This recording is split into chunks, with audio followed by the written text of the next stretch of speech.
Here at a very windy Kittredge Field where the BYU Cougars defeated the Colorado Buffaloes by a score of 14-12. Now, fortunately for the Buffs, this was kind of just a game where they dug a large hole for themselves early on. In last week's football game, a total of 13 records were broken in historic fashion.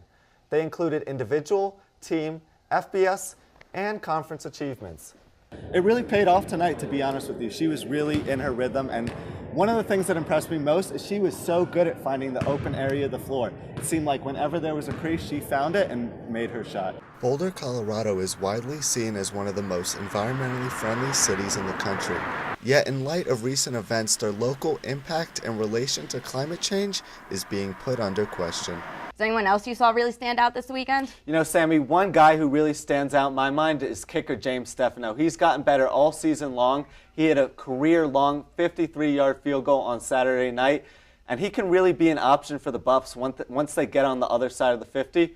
It'll be interesting to see how they use him going forward. Both the men's and the women's track and field teams will join the golf team in Tempe. They'll be participating in the unique Pac-12 Big Ten Challenge. This is the first time either team from Colorado has been invited since the challenge was started 4 years ago. It's already that time of the show. You guessed it. It's time for this week's trivia question.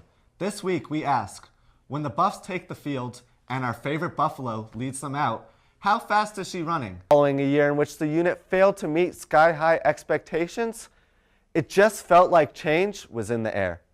In his time at Colorado, Lindgren ran an offense that broke many of CU's single-season passing and receiving records.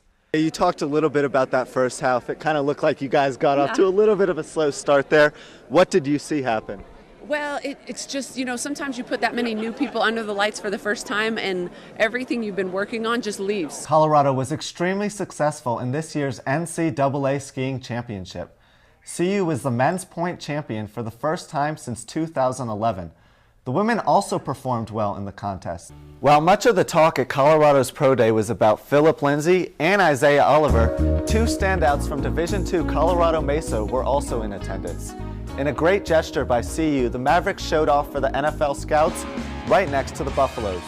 2017 Rocky Mountain Conference Defensive Player of the Year, Blake Nelson, had an outstanding senior season for Mesa. The 5'11", 230-pounder recorded 107 tackles and 7.5 sacks last season. Nelson primarily played at defensive end during his time in Grand Junction. The Arapahoe High School grad has the potential to be a versatile gadget player if given the shot. Scouts say he is more suited to play fullback rather than defense in the NFL. We'll see if he can vie to be a difference maker on special teams, where he recorded a nation-high 4 block kicks last season. Nelson was joined at the Buffs Pro Day by offensive tackle Austin Fleer.